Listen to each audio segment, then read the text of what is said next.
Bonjour et merci de nous retrouver pour la Foi prise au mot, votre rendez-vous de formation et de réflexion. Avec les Jeux Olympiques de Paris, radio, télé, journaux, magazines se sont mis au diapason du sport. Et nous avons d'abord pensé vous proposer une émission sur l'influence décisive du monde chrétien dans l'invention et la promotion du sport, justement. Mais évidemment, il existe plusieurs émissions sur ce sujet que je vous invite à retrouver sur le site de la chaîne www.ktotv.com. Nous vous proposons donc d'inscrire ce sujet sur lequel nous allons revenir un peu dans un contexte plus large, celui de l'évangélisation de la jeunesse. Depuis le 19e siècle, le sport n'est qu'une composante parmi d'autres d'une stratégie très vaste d'évangélisation de la jeunesse qui compte aussi le scoutisme, les patronages, les mouvements d'éducation populaire. Et il faut prolonger par des activités venues plus récemment comme l'éducation au patrimoine ou la liturgie. Alors, pourquoi l'Église s'est-elle ainsi consacrée avec autant d'énergie à l'évangélisation de la jeunesse? Et comment s'y est-elle prise? Et comment continue-t-elle à s'y prendre? Voilà les questions que je vais poser à mes deux invités. Bruno Bétoir, bonsoir. Bonsoir. Vous êtes historien, vous êtes président du Carrefour d'Histoire religieuse. Alors, on va revenir sur ce que c'est que le Carrefour d'Histoire religieuse. Et puis Jean-Jacques Gauthier, bonsoir. Bonsoir. Vous êtes historien du scoutisme et vous êtes membre d'honneur, dites-moi, des scouts et guides de France. Alors peut-être pour commencer, Bruno Bétoir, qu'est-ce que c'est que le Carrefour d'Histoire religieuse dont vous êtes le bienheureux président? Deux grands historiens du monde contemporain, historiens de l'histoire religieuse naturellement, Gérard Cholvy et Yves-Marie Hilaire, qui a d'ailleurs été mon maître, ont fondé en 1992 à Bruxelles un carrefour d'histoire religieuse pour faire le point sur les questions liées à l'histoire religieuse en lien avec toutes les données de la personne humaine. Et donc, chaque année, ça sera la 32e édition bientôt pendant l'université d'été, chaque année, nous abordons un thème, on en reparlera tout à l'heure, un thème qui a trait à la réalité de l'Église catholique face au monde d'aujourd'hui et au monde d'hier. Il y a également des historiens, mais aussi des théologiens, des spécialistes d'écriture sainte, des sociologues. Bref, c'est un carrefour. Et donc, c'est là, redites-nous 32e qui va arriver, 1992, 32e. On a eu une petite interruption avec le Covid, mais nous avons repris nos bonnes habitudes et c'est avec plaisir qu'on se retrouve. Est-ce que vous êtes d'accord avec ce que j'ai dit au début, que le christianisme a eu un rôle très important dans le sport? Et on va essayer de savoir pourquoi. Alors, c'est essentiel. De toute façon, dans le message évangélique, j'ai bientôt fini ma course, dit saint Paul. Il y a une notion de sport, il y a une notion de compétition, et c'est quelque chose que l'Église a toujours considéré comme important. Don Bosco disait, si vous voulez rassembler de la jeunesse, vous jetez un ballon dans la rue, et les jeunes viennent.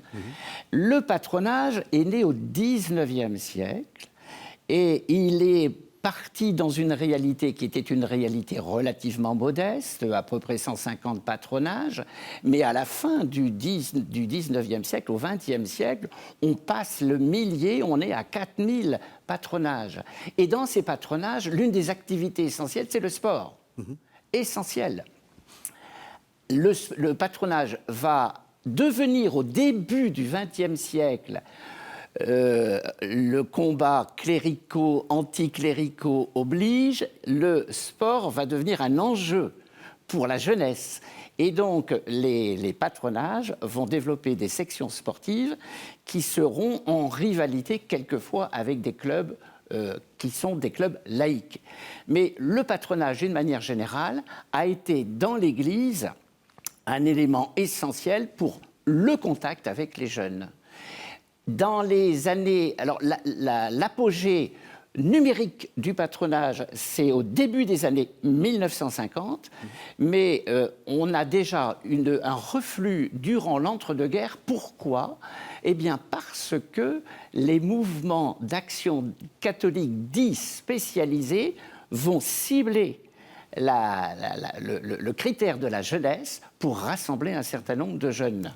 Alors une question qui va très large, et je pense que vous devez y répondre chacun selon votre perspective. Mais bon, pourquoi passer par le patronage ou par le scoutisme ou par les mouvements, après tout, évangéliser, c'est faire du catéchisme? Donc le caté, ça suffit? Alors, le catéchisme a suffi pendant longtemps. D'ailleurs, durant cette période où on apprenait tout par cœur, alors ça avait un côté tout à fait arbitraire, voire même assez limité. Puis ensuite est venue, dans la suite du Concile Vatican II, une notion qui était une notion de pierre vivante. Les chrétiens sont les témoins des réalités. Et on a parlé beaucoup plus au caté des réalités du monde, de l'attitude du chrétien, que du contenu de la foi. Et à partir de là, la catéchèse est devenue, en contenu de la foi, un petit peu moins développée. Et ceci, c'était lié à une évolution générale, la volonté du Concile d'aller dans le monde, de se réconcilier avec le monde. Et puis, certaines désillusions sont arrivées au bout d'un certain temps. Et le catéchisme de l'Église catholique Jean-Paul II, 1992, est un début de retour au contenu qui va petit à petit reprendre. Donc, oui, aujourd'hui, pendant un certain temps, c'était plus du témoignage. Même question, Baden-Powell, qu'est-ce qu'il fait? Pourquoi est-ce qu'il... Je dis Baden-Powell parce que j'ai dit que vous étiez membre d'honneur, mais... Baden-Powell, en fait, au départ, est protestant. Oui, ça, donc ça va expliquer effectivement les difficultés que le scoutisme va avoir pour s'implanter en France, puisque c'est quelque chose qui vient de Grande-Bretagne, qui au début du XXe siècle est encore un peu notre ennemi. Et ensuite, le monde catholique, effectivement, voit donc avec suspicion cette nouveauté surprenante qui vient du monde protestant. Et c'est un jésuite, le père Jacques Sevin, qui va en fait arriver à l'acclimater au monde catholique en expliquant on peut parfaitement faire du scoutisme et être catholique. Et pour faire la liaison avec ce que vient d'expliquer Bruno sur les patronages, le scoutisme catholique, que ce soit les scouts de France pour les garçons ou les guides de France pour les filles, puisqu'à l'époque, évidemment, en 1920, la mixité est inenvisageable, le scoutisme se crée dans les patronages, le scoutisme catholique se crée dans les patronages. La présidente de la Fédération des patronages féminins en France, c'est Albertine Duhamel, qui prend en 1923 la direction des guides de France à la demande du cardinal archevêque de Paris. Et chez les scouts de France, qui se créent en 1920, donc pour les garçons, l'une de leurs premières actions, en fait, c'est de signer un protocole d'accord avec la Fédération des patronages catholiques, donc la Fédération sportive et gymnique des patronages de France, qui a été créée en 1898, qui regroupe tous les patronages de garçons. Et il y a 2 membres de la FGSPF qui rentrent au conseil d'administration des scouts de France. Donc on voit très bien le lien qu'il y a entre les deux. Et après, progressivement, les scouts et les guides vont se différencier, prendre leur indépendance par rapport au patronage. Mais très clairement, ils sont enfants des patronages au départ comme étant l'une des sections du patronage, comme au même titre qu'il y avait des sections sportives ou des sections théâtrales. Alors, le but, c'était quoi? C'était de s'occuper des jeunes parce qu'on trouve que les jeunes, c'est très bien, etc. Ou de contrebalancer l'influence des communistes, enfin des socialistes d'abord, puis après des communistes, etc. Il y a une volonté chez les promoteurs du scoutisme catholique de toucher l'ensemble de la jeunesse. Il y a un débat aujourd'hui qui est oublié, c'est le nom. Quel nom faut-il donner à l'association? Et un certain nombre de gens disent, notamment des prêtres, disent il faut les appeler scouts catholiques de France. Et le père Sevin dit non. Il faut les appeler scouts de France parce c'est un mouvement qui doit être universel, qui doit s'adresser à tous en étant catholique, mais qui doit s'adresser à tous. Donc il ne faut pas faire apparaître l'adjectif catholique dans le nom de l'association. Et c'est cette solution-là qui effectivement sera retenue. Donc il y a une volonté d'aller vers tous et de la part du père Sevin d'aller également vers les plus pauvres. Il y a un texte célèbre d'ailleurs qu'il écrit en direction des enfants les plus pauvres, et ça va même aller beaucoup plus loin, puisque très vite, il va développer le scoutisme pour les handicapés, par exemple pour les handicapés physiques, puis pour les handicapés mentaux. Donc il y a cette volonté de conquête, d'ouverture au monde et de conquête qui est présente dès le début, aussi bien d'ailleurs chez les garçons que chez les filles. C'est ça, même question pour les patronages. Est-ce que c'est aussi cette idée très 19e siècle d'une sorte de reconquête la Révolution nous a fait perdre ce beau terreau que nous avions et il faut le reconquérir. Est-ce qu'il y a quelque chose dans cet ordre-là? C'est évident. Il y a à l'évidence la volonté de tout restaurer, c'est la notion de restauration, omnia restaurate in Deo. Donc il faut tout remettre dans une église qui est une église universelle, catholique et universelle. Et justement, pour contrebattre les idéologies qui sont athées, anticléricales, le socialisme, le laïcisme qui commence à se développer. Mais petit à petit, la notion de stratégie pastorale va prendre le pas sur cette volonté de contrecarrer. On passe de la notion d'une chrétienté qui est une forteresse assiégée, que l'on défend, à une volonté, et le Concile Vatican II s'en est l'aboutissement, à une volonté de s'enfouir dans le monde et d'avoir une pastorale au sein du monde qui permette de toucher également la jeunesse par l'amour de la nature, par le sens de la discipline.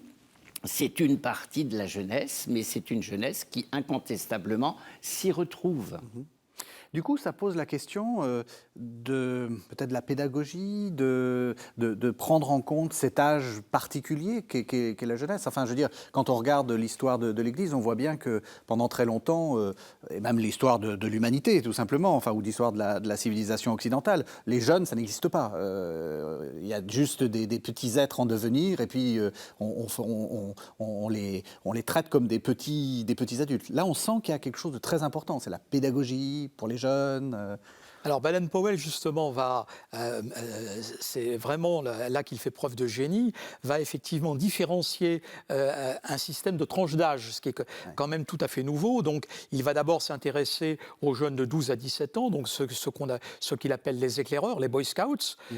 Ensuite, il y aura les plus jeunes, les louveteaux. Il va créer un imaginaire autour du livre de la jungle de Rudyard Kipling. Puis après, il s'intéressera aux aînés. Et il y aura la même chose chez les filles, avec d'abord les éclaireuses, les adolescents de 12 à 17 ans, puis les Jeannettes, les petites filles, et des guides aînés. Donc, effectivement, on va avoir ce système de différenciation de tranches d'âge de façon à répondre au centre d'intérêt de ces différentes tranches d'âge. Et après, dans les années 60, il y aura certaines associations, notamment les Scouts de France et les Guides de France, procéderont à des évolutions pédagogiques en scindant la tranche d'âge 12-17 ans en deux, ce qui créera de nombreux débats, voire même des scissions. Mais il y a toujours cette volonté de répondre effectivement aux besoins contemporains de la jeunesse. Alors Bruno Bettois, est-ce que c'est la même chose pour les patronages? Est-ce qu'il y a une pédagogie différenciée ou une prise en compte des différences d'âge? D'ailleurs, peut-être, avant que vous répondiez à cette question, on fait quoi dans un patronage? Alors, dans un patronage, on a un règlement qui organise, en général, c'est le jeudi, parce que c'était à cette époque-là le jeudi, on organise la demi-journée, ou voire la journée, et on commence par la prière. Il y a des activités d'information, de catéchèse, entre guillemets, adaptées. Et puis, il y a toute une séance de jeux.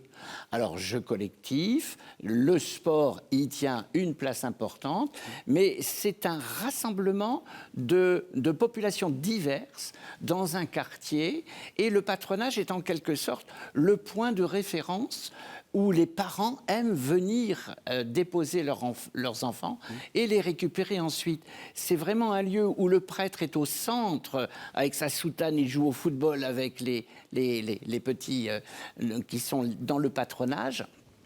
Cette notion de patronage, d'ailleurs, ça fait référence au devoir des classes dites supérieures. Les patrons. Les patrons, ils avaient, en quelque sorte, à rendre ce qu'on leur avait donné au point de vue de l'éducation de la jeunesse.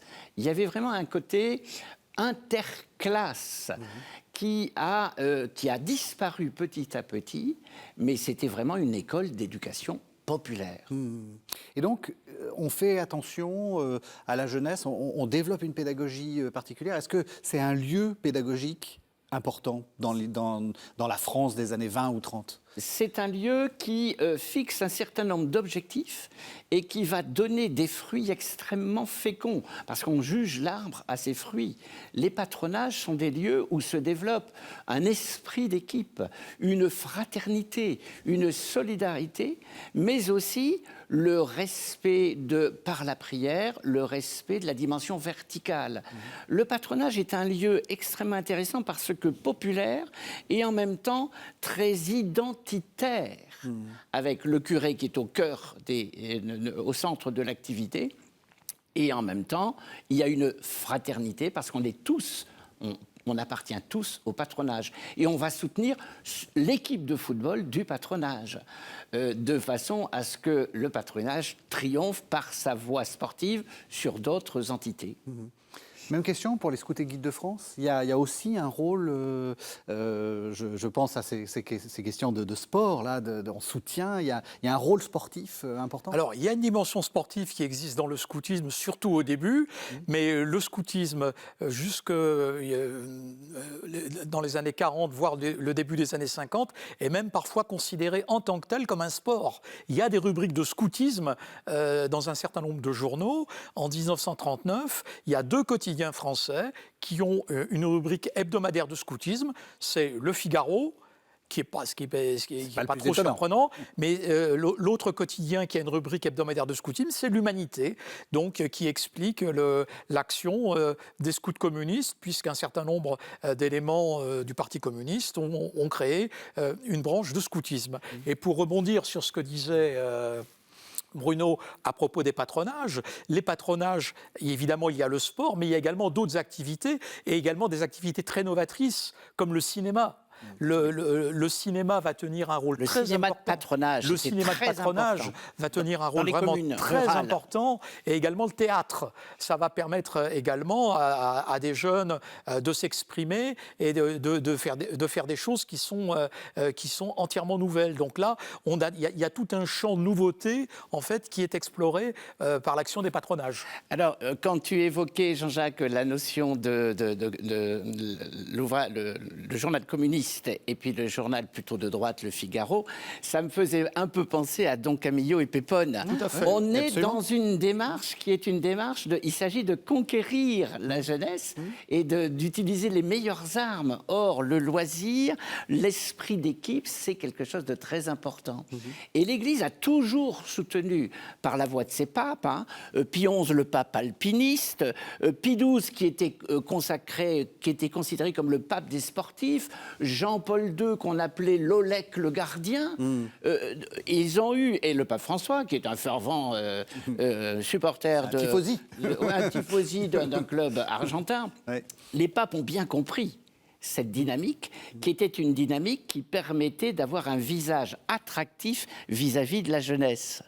Et ça, je crois que c'est très important de voir que l'Église a le souci de la réalité. Ceci dit, le sport, et c'est là qu'on voit l'évolution, le sport va évoluer vers un professionnalisme qui ne plaît pas à l'Église, qui voit, et le pape François l'a rappelé récemment, la valeur du sport, c'est un esprit amateur. Il faut avoir le sens de la disponibilité, le sens de la fraternité, le professionnalisme, le goût exclusif de la performance n'est pas dans l'état d'esprit des responsables ecclésiaux. Et en même temps, ces patronages qui ont une section sportive vont petit à petit devenir des clubs professionnels. Un exemple cité par Yvan Tranvouez, Brest, il y avait une section du patronage, l'Armoricaine, qui était de football, et le Stade de Brest va devenir un club de football professionnel qui n'a plus du tout cette idée d'initiation de la jeunesse. C'est devenu une activité professionnelle avec tous ces avantages, mais aussi tous ces dérives, tous ces risques, le problème de l'argent, le problème de la difficulté, de l'esprit de compétition poussé à outrance. Donc le sport évolue, et l'Église va se retrouver dans une sorte de hiatus entre sa volonté de fraternité et un sport qui glisse dans le professionnalisme. On le voit très bien dans les Jeux Olympiques. avec le baron Pierre de Coubertin, Oui, qui fonde les Jeux Olympiques avec une citation plus vite, plus haut, plus fort, Citius, Alcius et Forcius, qui est inspirée par le père Didon, qui était un grand pédagogue qui avait créé, qui avait été animé un établissement, le collège Albert le Grand, qui était extrêmement réputé pour ses activités sportives. Eh bien, ces activités sportives vont finalement, petit à petit, devenir de plus en plus professionnelles. Le baron de Coubertin, sur lequel les historiens émettent un certain nombre de réserves, oui. mais qui peuvent être Disons, plus ou moins justifiées. Surtout des réserves politiques. Voilà. Enfin, il y a eu quelques Le baron de Coubertin a vu son esprit initial d'amateurisme pur disparaître.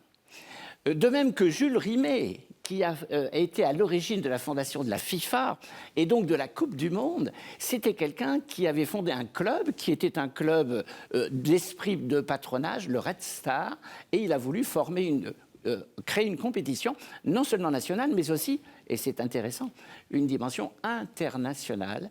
Et ça a échappé aux fondateurs pour devenir une organisation professionnalisée. Alors on va sortir un peu du monde sportif. On a déjà commencé avec le scoutisme, avec les patronages. Peut-être expliquer qu'est-ce qui s'est passé, parce que les patronages ont un peu disparu, ou disons sont en perte de vitesse. Alors pas toujours. On voit bien que par exemple en Belgique, que vous connaissez oui. bien, ils ont encore une très forte influence. Il y a même une légère renaissance du patronage dans certains quartiers urbains. Parce que ce qui est très curieux, c'est que les patronages au départ, c'est dans les villes, les grandes villes, et puis ensuite les patronages vont se replier sur les zones rurales et les terres de chrétienté. Mais aujourd'hui, il y a une telle déchristianisation entre guillemets, que le patronage est quelquefois un atout pour le prêtre. Justement, le patronage est encore un peu vivant à certains endroits, mais on sent bien qu'il y a eu un reflux du patronage, si on peut dire.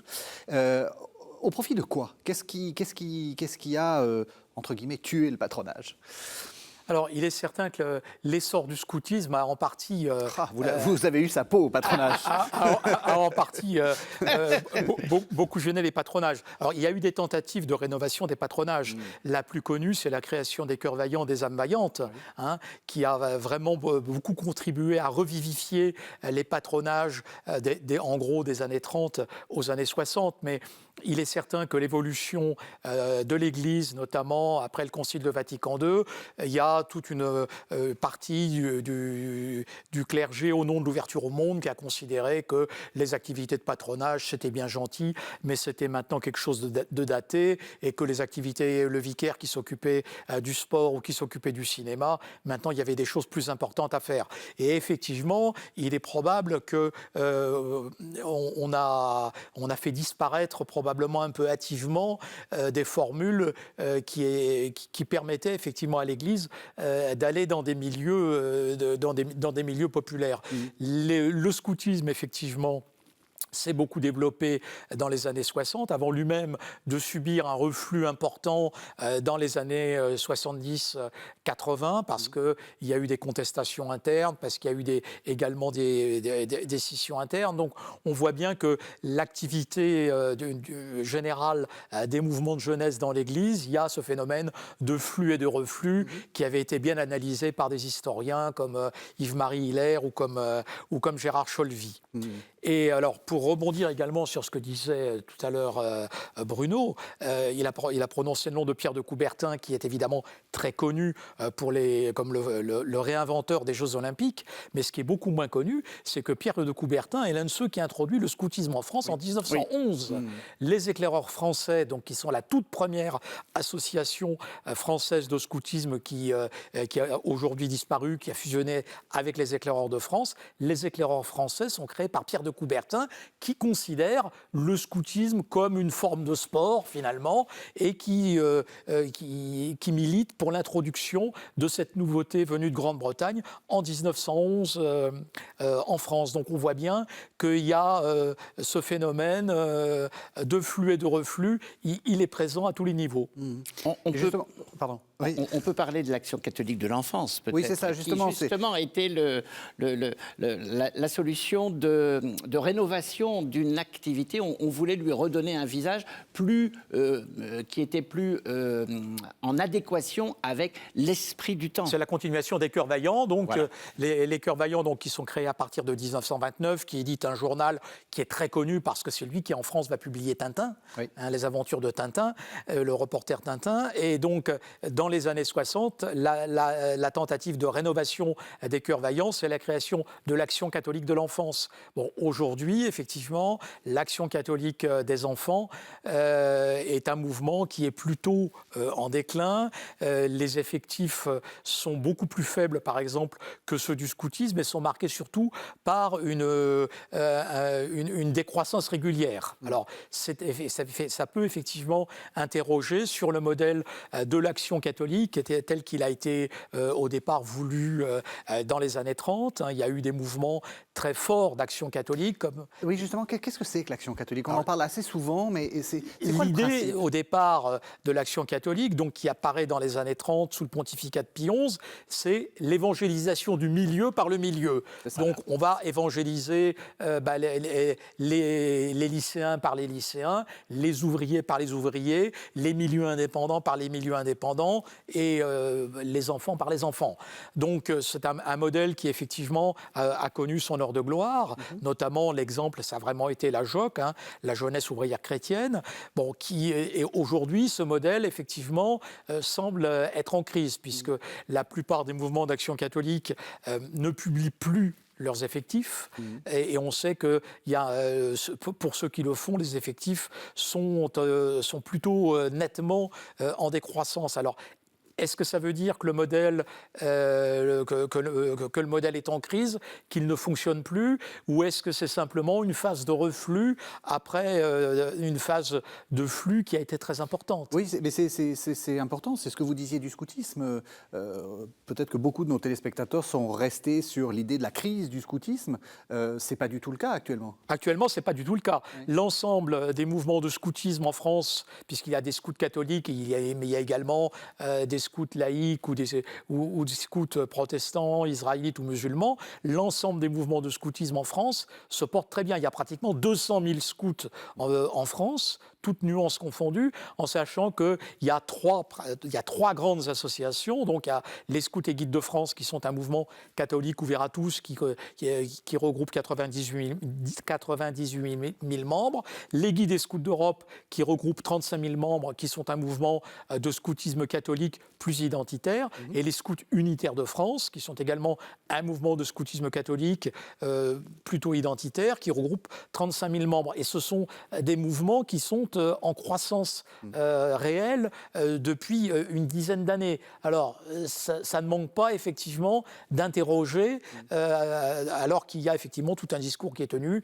sur le désengagement de la jeunesse ou sur son manque d'intérêt pour ce type d'activité. Et il ne faut pas oublier, parce qu'on a beaucoup de téléspectateurs qui nous regardent depuis l'Afrique, c'est aussi en expansion. Enfin, c'est un mouvement très, très important. Alors, au niveau mondial, c'est un mouvement très important. Oui. Il y a 57 millions de scouts dans le monde au sein de l'Organisation mondiale du mouvement scout, et il y a 10 millions de jeunes filles au sein de l'Association mondiale des guides et éclaireuses. Donc, scouts, guides et éclaireuses, c'est effectivement le premier mouvement de jeunesse au monde. Alors, c'est un mouvement de jeunesse dont l'une des particularités, c'est d'être marqué par sa dimension interreligieuse. Oui. Le scoutisme, et Baden-Powell l'avait très clairement lancé dans cette perspective, le scoutisme regroupe des jeunes de toute religion, et très schématiquement, c'est le salut scout qui rappelle les 3 obligations du scout: le devoir envers soi-même, le devoir envers les autres, le devoir envers Dieu.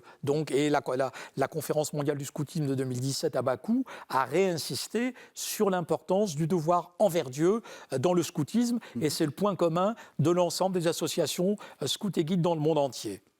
Cette histoire du flux et reflux, pardon, je vous coupe, mais c'est important. Flux et reflux, je crois que c'est une clé qu'on a peut-être un peu oubliée dans des analyses qu'on a fait dans les années 2000, sur le fait que tout allait s'effondrer, etc.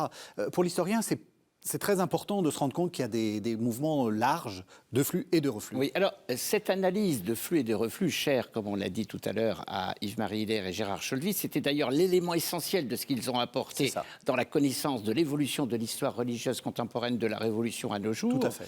Eh bien, ça permet non pas du relativisme, n'en déplaise évidemment à Benoît XVI, qui justement voyait dans le relativisme. Non, c'est une volonté de distance par rapport à des réalités qu'on a tendance à absolutiser. Oui.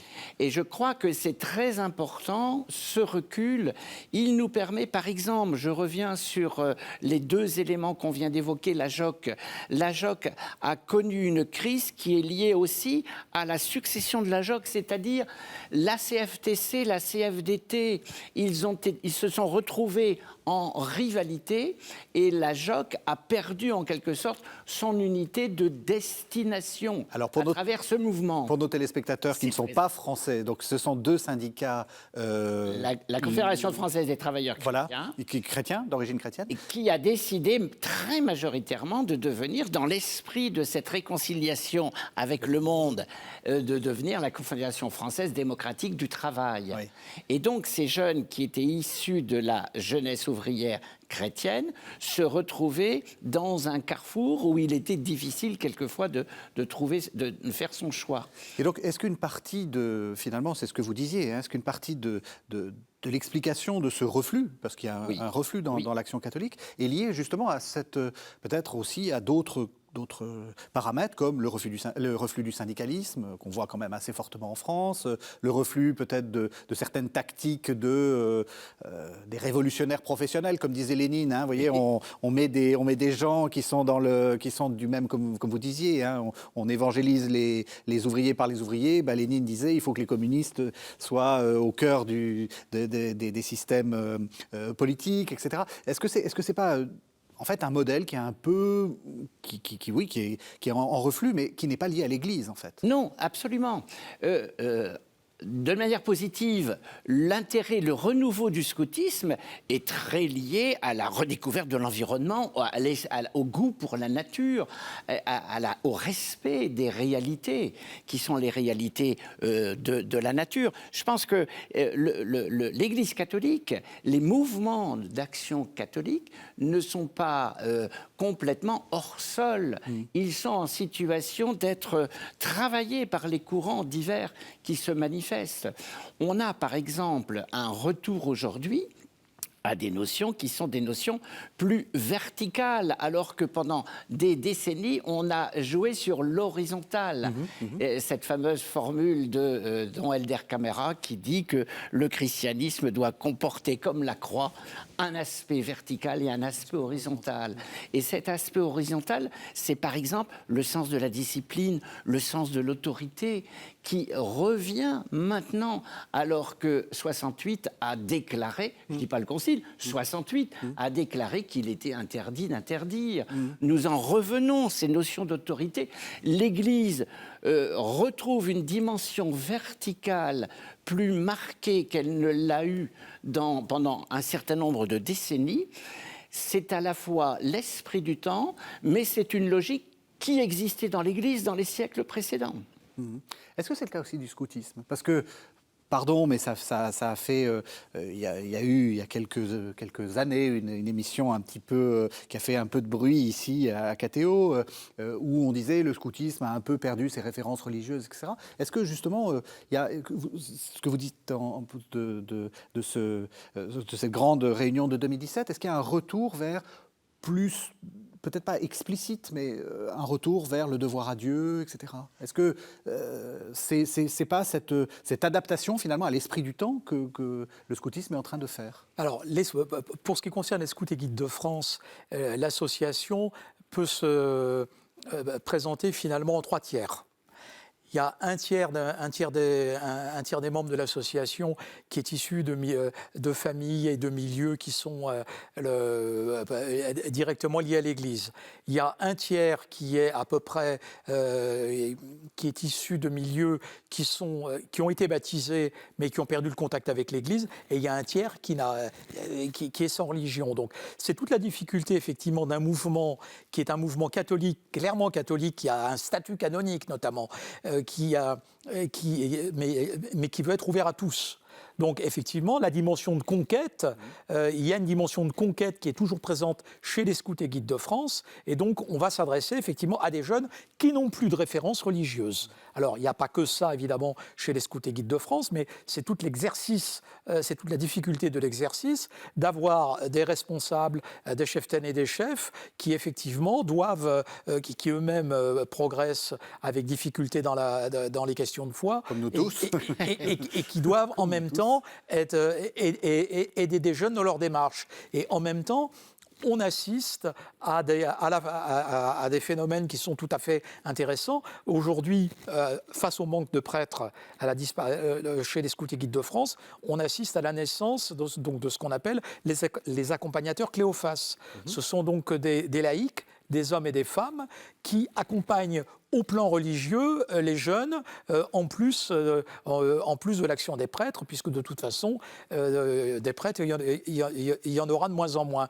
Et en même temps, on assiste également à une remontée du nombre des confirmations, des baptêmes. Donc les scouts et guides de France, c'est également le vrai pour les autres mouvements de scoutisme catholique, deviennent un lieu de première annonce. Oui. Et c'est un lieu dans lequel, effectivement, des jeunes sont baptisés, des adolescents sont baptisés, voire même des adultes, ou sont confirmés. Récemment, il y a quelques jours, là, à la fin du mois de mai, il y a eu une série de confirmations de responsables scouts et guides de France en Bretagne. Donc on assiste effectivement à un développement de choses qui sont assez nouvelles et qui vont contribuer certainement à donner un visage différent à l'Église des années qui viennent. Sans parler le nombre de prêtres actuels qui sont venus du scoutisme. Enfin, alors, je veux dire, c'est très impressionnant. La dernière analyse, effectivement, de l'origine des séminaristes montre que 56% des séminaristes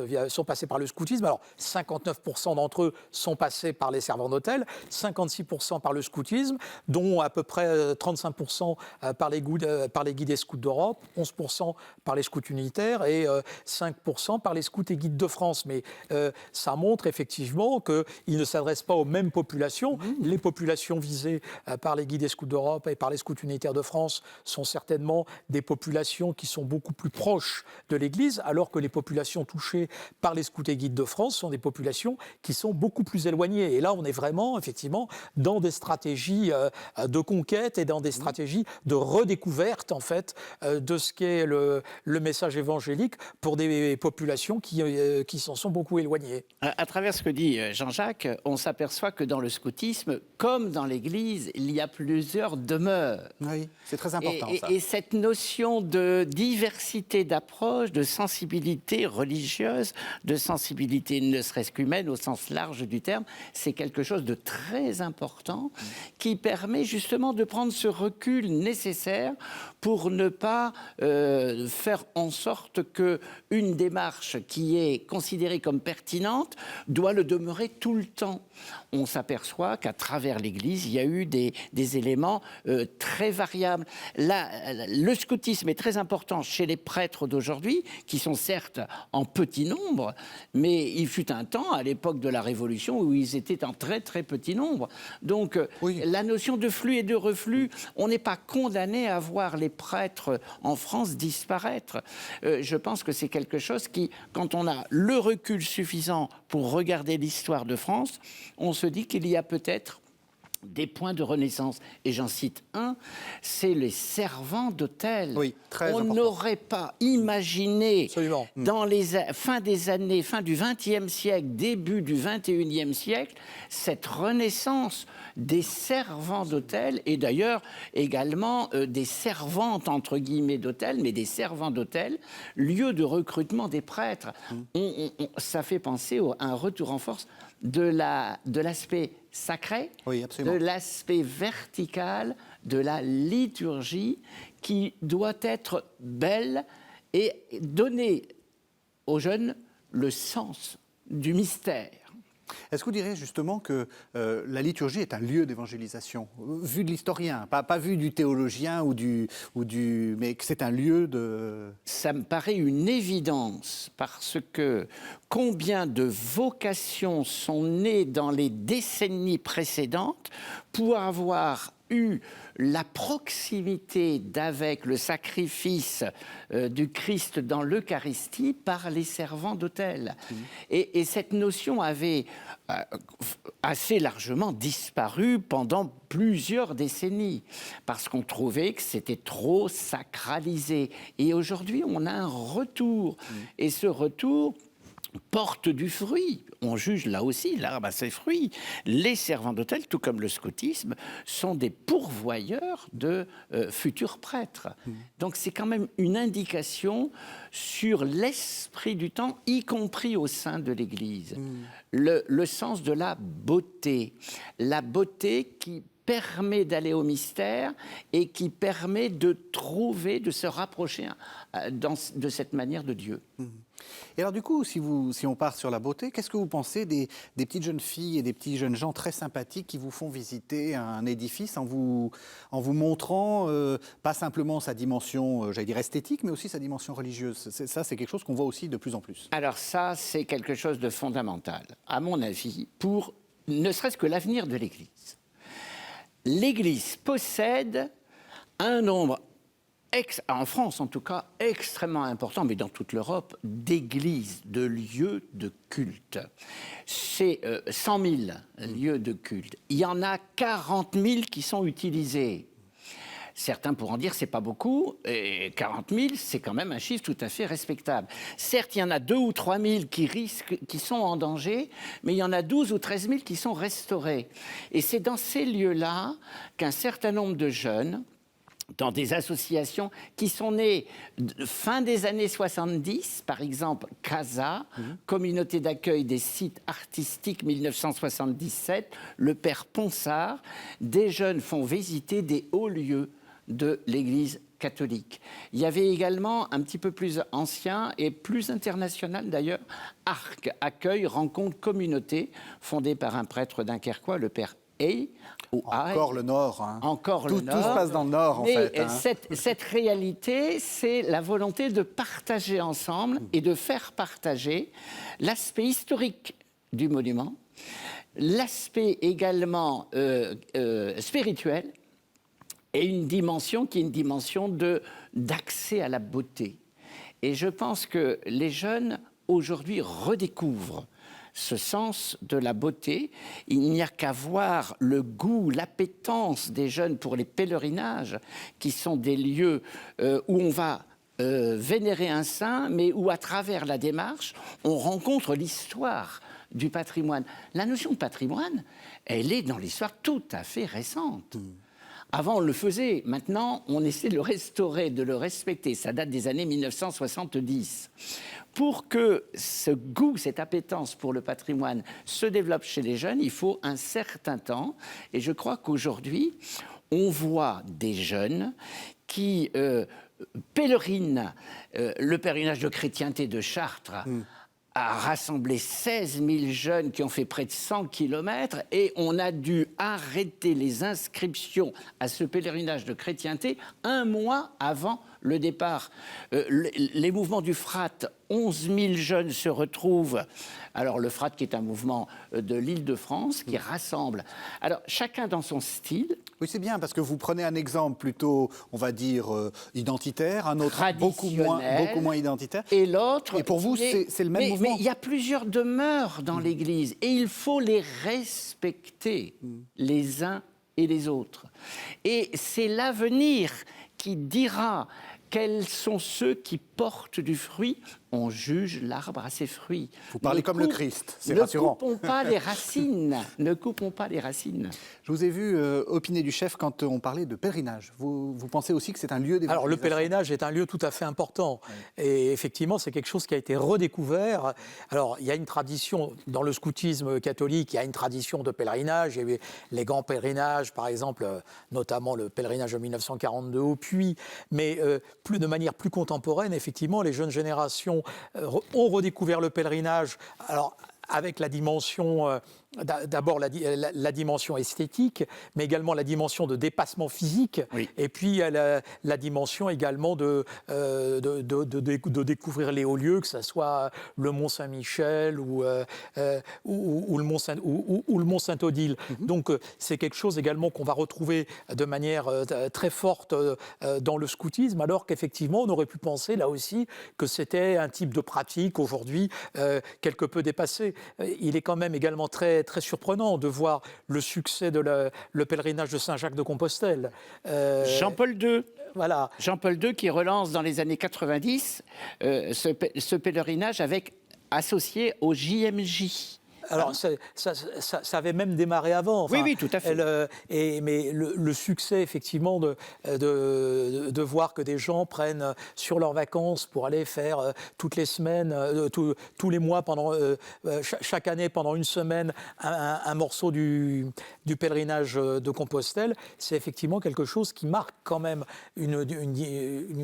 qui interpelle sur la dimension ou l'absence de dimension spirituelle dans nos sociétés. Et je crois qu'effectivement, on voit des choses, il y a des boutures, effectivement, qui apparaissent dans nos sociétés. Alors, on ne sait pas effectivement ce que ça donnera, mais que ce soit le pèlerinage, que ce soit des manifestations comme le FRAT, alors, qui s'est déroulé chez les Scouts et Guides de France, oui.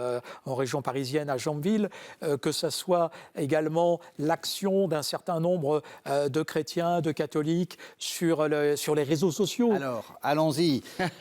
Là, pour le coup, on est dans quelque chose d'assez nouveau, parce qu'on sent bien que l'Église a du mal à encadrer. Hein. L'Église a beaucoup de mal à encadrer, mais... Est-ce que c'est un lieu d'évangélisation pour vous?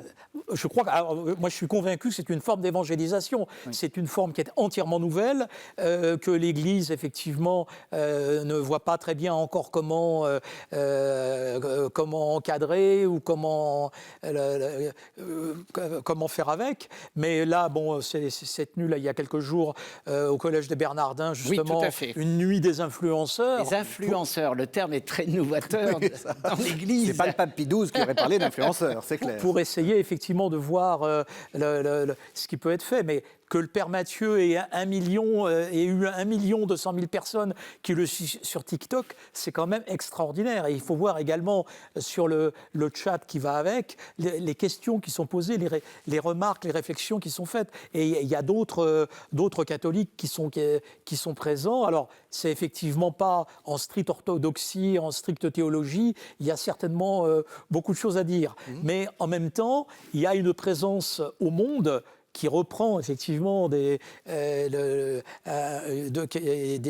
idées là, sur la présence au monde de l'Église. Il y a une présence au monde des jeunes qui est quand même extrêmement interpellante et sur laquelle il va falloir travailler, parce que effectivement il y a là vraiment un point de contact avec des milieux qui sont à des années-lumière des réalités vécues par l'Église. C'est-à-dire, nous sommes entrés dans une révolution électronique qui fait que les sites sont devenus des sites extrêmement importants. Enfin, c'est pas ici à Catéo qu'on va... le cardinal Lustiger avait eu une intuition qui était d'une pertinence absolue, puisqu'il a bien compris que les médias évoluaient, il faut faire évoluer les médias. Alors, il y a les réseaux sociaux, avec toutes les dérives possibles des réseaux sociaux, ça c'est une évidence. Mais il existe des sites internet, je voudrais en citer un parce qu'il est quand même tout à fait performant et pertinent, c'est le site Aletheia. Ce site Aletheia, c'est 10 millions de personnes qui le consultent chaque mois. Le cœur, la cible de ceux qui consultent ce site, c'est les 25-45 ans. Donc, on peut dire des jeunes ou des jeunes adultes. Et je pense que là, de ce point de vue, l'Église se trouve dans une situation d'accompagnement par une technique nouvelle du travail d'évangélisation. Oui, alors il y a aussi les sites de la conférence de La France conférence qui des ont évêques aussi de un France. très gros... Oui. Et là, on sent que la hiérarchie catholique essaie aussi de porter un message, disons, de contrôler le message. Enfin, et c'est très intéressant de voir ce jeu entre contrôle, pas contrôle. Enfin, je pense que pour l'historien, c'est passionnant. Mais c'est toute l'histoire de l'Église. Dès le départ, il y a des personnes qui dérapent, entre guillemets, par rapport à la doctrine telle que les pères de l'Église l'ont conçue. Donc, c'est constamment une question d'ajustement. Ouais. Alors, si on peut faire le mieux possible preuve de charité dans l'ajustement, c'est encore mieux. Vous avez sorti votre papier, est-ce que vous avez des chiffres, j'imagine? Oui, parce que je vois par exemple le père Paul-Adrien Dardemar, qui est un dominicain, 360 000 personnes qui le suivent sur YouTube.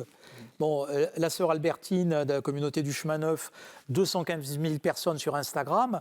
C'est quand même effectivement des gens qui parlent au monde et qui parlent essentiellement en fait au monde de la jeunesse. Hein. Je crois que là, effectivement, il y a vraiment une réflexion, c'est plus qu'une réflexion, enfin, il y a vraiment un travail de fond à faire de la part de l'Église pour savoir comment les aider, les soutenir et puis quel discours également tenir par rapport à tous ces milieux-là.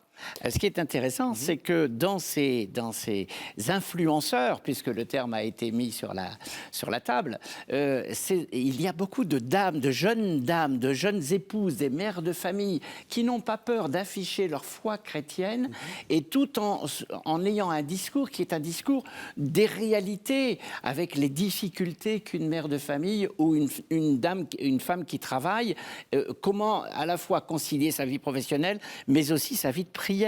Donc, je pense que ces témoignages-là sont des témoignages qui sont extrêmement importants. Et je crois que l'Église se doit d'être à l'écoute, comme le disait Jean-Jacques, de toutes ces nouvelles manifestations, parce qu'elles sont porteuses de réconciliation avec des personnes qui demeurent malgré tout attirées par le religieux. Prenons un chiffre, parce qu'il faut parler chiffres. 70% des Français en 2024 sont baptisés. Un sondage récent dit que dans une tranche d'âge relativement jeune, plus de la moitié se considère comme sans Dieu. Or, dans la réalité des baptisés de France, les jeunes représentent encore 45 à 50%. Il y a encore actuellement, dans les tranches d'âge de 0 à 10 ans, à peu près 50% des Français qui se font baptiser. Donc, il y a là une réalité qui a été marquée par un sacrement, mais qui très vite se dissout, se dilue. Il faut donc essayer, c'est tout le travail de l'évangélisation, de retrouver des moyens pour se réconcilier. Et je pense que les réseaux sociaux, le patrimoine, sont des éléments essentiels. Et je crois vous aurez le dernier mot. Je crois qu'effectivement, pour rester sur les baptêmes, l'augmentation, plus 31% de baptêmes en France entre 2023 et 2024, c'est quand même quelque chose qui est extrêmement interpellant.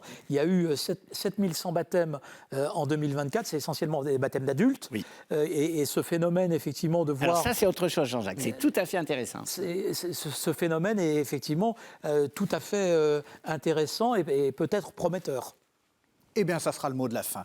Enfin, pas tout à fait.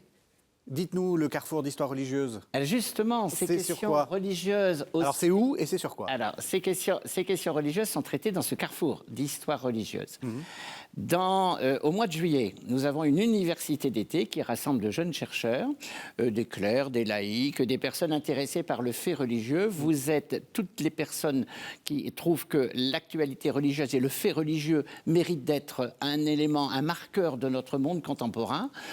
On étudie donc, comme je le disais au début de l'émission, un thème. Cette année, le thème est chaud, c'est la laïcité, perspective de cette laïcité, enjeu et perspective. Et c'est à C'est à Amiens, à la maison Saint-François de Sales, à Amiens. Et est-ce qu'on est obligé d'avoir son doctorat en histoire pour venir? Absolument pas. Il faut être intéressé par le fait religieux, comme l'étaient ceux qui sont venus à Chevilly-la-Rue chez les Spiritains l'année dernière, où on a traité de la conversion et des convertis. Et si on veut s'inscrire? Si on veut s'inscrire, il y a un excellent site qui est intitulé Carrefour d'histoire religieuse. Tous les renseignements s'y trouvent. Merci. Merci à tous les deux. Merci de nous avoir fait réfléchir à cette longue perspective de l'évangélisation de la jeunesse. Merci de nous avoir suivis.